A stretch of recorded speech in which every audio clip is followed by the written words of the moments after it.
Welcome to Kenton Teaches. Enjoy the video. In this video, I will show you how to make stir-fry eggplant. First, let's gather our ingredients and prepare the star of our dish. Choose about 1 pound of firm, glossy eggplants. Cut them into 1-inch pieces, ensuring they are uniform for even cooking. A great tip is to soak the eggplant in salted water for about 20 minutes. This helps draw out any bitterness. While they soak, you can prepare any other vegetables you plan to include, like bell peppers or onions. Now, let's create the delicious sauce that will bring all the flavors together.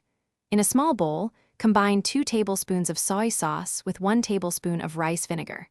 Next, add 1 teaspoon of sugar and 1/2 teaspoon of fragrant sesame oil.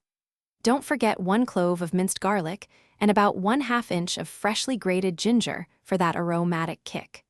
Whisk all these ingredients together until they are perfectly blended and ready to go.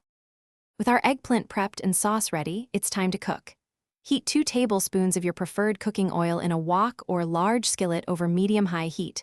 Once hot, add the drained eggplant pieces. Stir-fry them for about 5 to 7 minutes, or until they are tender and have a lovely light brown color.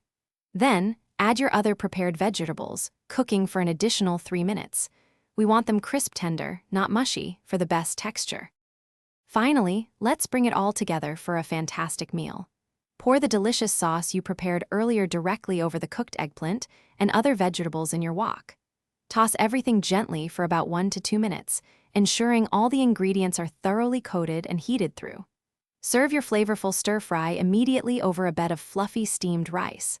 For an extra touch, garnish with some freshly chopped green onions. Enjoy your easy and delicious homemade stir-fry eggplant. Thanks for watching. Please subscribe if this video was helpful.